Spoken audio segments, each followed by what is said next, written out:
Hello everybody. I had a failure. It was related to plumbing. And before I talk about how I'm going to fix the issue, I want to explain to you what happened. Fortunately, this leak that I had from some tubing connected to my FX6 wasn't as bad as it could have been. And because of my noisy puppy, I happened to be sleeping in the living room the night that this occurred. So I was actually awakened by the sound of dripping water onto my hardwood floors. Let me show you what exactly happened.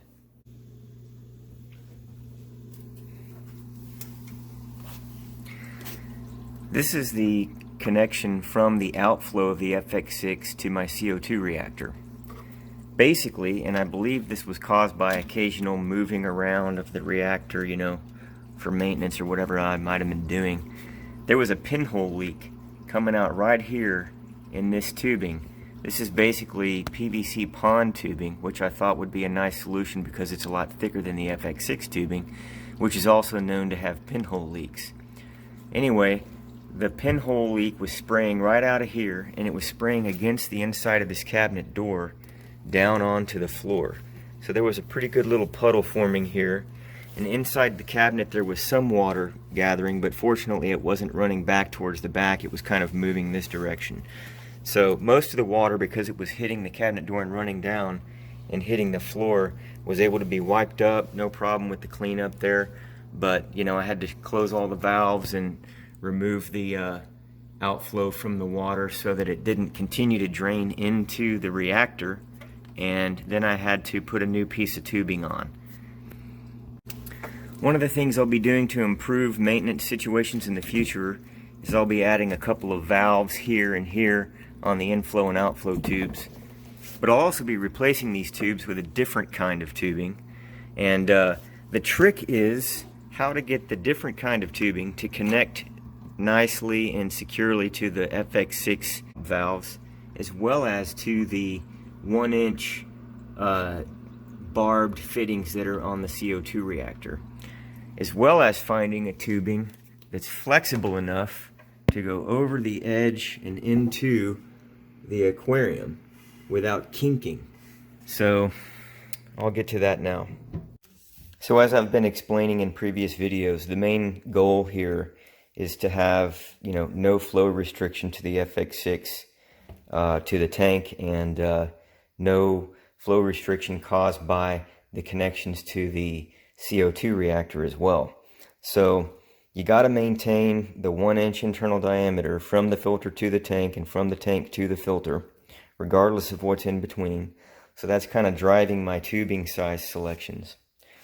So let me get into the problem with the one that I'm currently using. So this is the flexible pond tubing. It has a nice bend radius to it without kinking, and it's got the nice PVC coil around it so that it's very tough. The problem is the weakest link is the thinness of the actual wall of this material between the PVC ribbing. Is basically a 1/32 of an inch thick rubber wall. So that's the weak link there, and that's where the pinhole is going to come in from any kind of stress through repeated bending, or I'm not sure what else. I'm not sure why this got a pinhole leak under my cabinet the other day, but anyway, I got to solve for that. And after doing a lot of searching online, I found this 1-inch internal diameter flexible PVC. Now this is about 7 times thicker on the wall thickness there. Plus this stuff also has the ability to bend without kinking, so you're not going to get any restriction to the water flow. I should be okay. So the next challenge is, how do you get this stuff to connect to an FX6 and to the 1-inch barbed fittings that are on the CO2 reactor? So that's what I'm going to show you next. Alright, this part here is a 3/4 inch threaded by 1 inch slip PVC.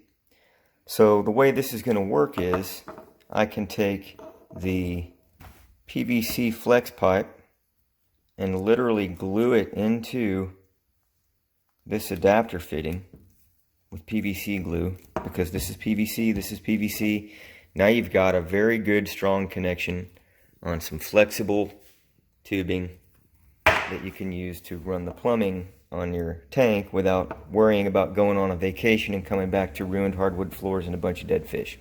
Now that I have the 1-inch PVC flex pipe with an adapter, how do I connect this to the Fluval FX6 aquastop valve or to the intake and return pieces that are in the aquarium that have the same diameter as the aquastop valve, because you know they're all designed to connect to the same tubing that Fluval provides.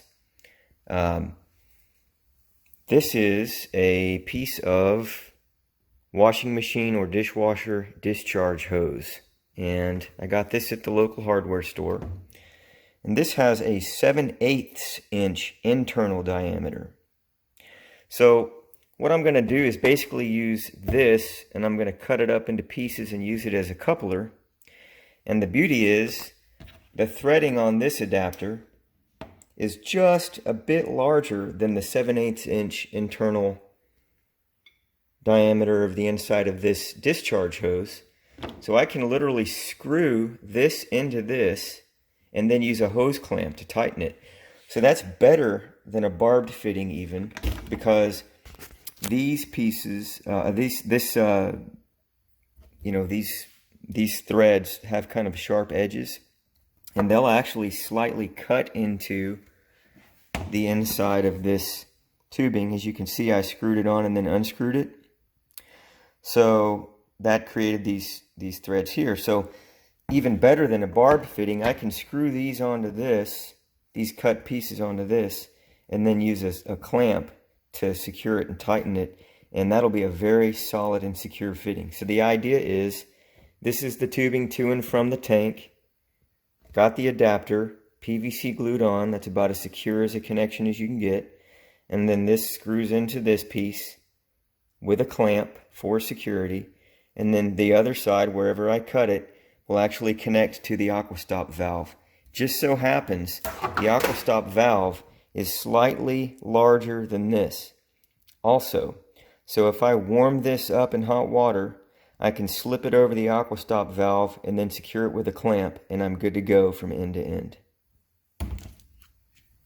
Okay, just to demonstrate, I've got an extra aquastop valve, and if you're an FX5 or FX6 owner, you ought to have one of these on hand in addition to the bottom drain valve. You just need this. You don't want to be waiting on a new one if you have an issue with your existing one. Alright, so this is a cutting of the flex pipe that I'm going to use to replace the existing tubing. And this is, of course, the aquastop valve connector. So I will just show you that it is very, very loose. So even using a clamp, there's no way that that's going to be, you know, a secure connection. So that's where this stuff comes in. And so we'll go from the PVC flex pipe to the adapter, screwed and clamped into this stuff, which will then connect nicely to this. And I'll demonstrate that now. This discharge hose is just barely able to fit, and I was able to fit this on by hand at the hardware store. But if you warm this stuff up, it'll flex a little bit, and it will slip down over this securely, and then I can tighten it with a clamp. This is the 1-inch barbed fitting on the end of the CO2 reactor that connects to the outflow from the FX6. This is the PVC 1-inch internal diameter tubing, flex PVC they call it. And you can tell that this is going to be a nice snug fit. As soon as I go around that first barb, I'm getting caught, so I know that I can snug this down all the way with a clamp. And this is the kind of clamp I would use, and then I know I'm going to have a good connection on that side. Alright, so for the outlet and the intake that go inside the aquarium, the connections are the same diameter as the aquastop valves. So as far as the flex PVC tubing goes, it's a little bit too wide for that. So what I've done in this case is I've taken some stretch and seal silicone tape. And this is really interesting stuff. It comes on a plastic roll like that, and you can peel it off of the plastic film. And I took about an 8-inch piece and wrapped it around here, and it really sticks to itself and creates a good self-sealing seal. It really works well. But anyways, what that's done is it's added a little bit of diameter to it, so that now I can securely install the Flex PVC pipe to it without it being too loose. It also gives me just enough give to be able to disconnect it if I want to. Okay, I hope everything I just explained made some sense, but since I'm about to do a water change, I'll take advantage of my half-drained tank and replace all the tubing and get all this new plumbing in place, and then I'll show you the finished product.